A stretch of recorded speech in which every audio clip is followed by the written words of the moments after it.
जी तो डिजर्व करती थी कि उसे चाहा जाए, और बदले में क्या किया तुम लोगों ने? रसवाई और जिल्लत थोप दी मेरी बच्ची के नसीब में। वफा बदला लेने में रह गई ना तो मैं खाली हाथ रह जाऊंगा। ये तुम्हारे और वफा के खुला के पेपर्स हैं। इसके सामने दोबारा हाथ नहीं फैलाती।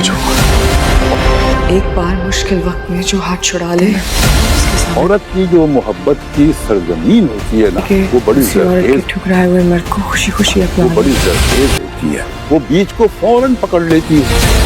मैं इतनी बेवकूफ नहीं कि दूसरी औरत अब जबकि सालिस अपनी मोहब्बत को वफ़ा के लिए पहचान चुका है और स्टैंड ले चुका है कि अब वो शिफा नहीं बल्कि वफ़ा के साथ ही ज़िंदगी गुजारेगा, वो अपनी माँ से भी इस बात का इजहार कर चुका है कि वो वफ़ा से मोहब्बत करने लगा है, तब वफ़ा शिफा की लगाई हुई आग की नज़र हो रही है और ये गलतफहमी का शिकार होकर वो अब सालिस की ज़िंदगी में वापस नहीं जाना चाहती। अपने बाप की वजह से पहले तो वो खामोश हो गई थी खुला के लिए, लेकिन जब शिफा ने ये बकवास की तो उसके जहन में भी ये बात आ गई है कि शिफा का छोड़े हुए मर्द को वो क्यों अपनाए। हालांकि वफ़ा जानती है कि उसके दिल में भी अब सालिस के लिए बहुत ज़्यादा मोहब्बत है और वो भी सालिस के बिना नहीं रह पाएगी। अब इन दोनों को ही जब अपनी मोहब्बत का एहसास हो गया है तो जालिम समाज बीच में आ गया है।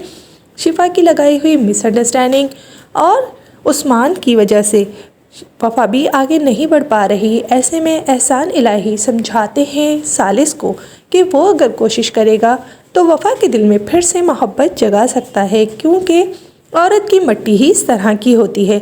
अब देखना यह है कि सालिस अपने नाना और अपनी माँ की सुझाई हुई बातों पर अमल करता है या फिर शिफा अपने फैलाए हुए जाल में कामयाब हो जाएगी। और इन दोनों के बीच में मिसअंडरस्टैंडिंग क्रिएट तो वो कर ही चुकी है, अब इन दोनों को अलग भी कर देगी। तहजीब अब ऐसा क्या करेंगी कि उस्मान खुद ही राज़ी हो जाए सालिस और वफ़ा के रिश्ते के लिए, क्योंकि उस्मान नहीं चाहते कि सारी ज़िंदगी से ठुकराई गई उनकी बेटी अब भी सफ़र करे।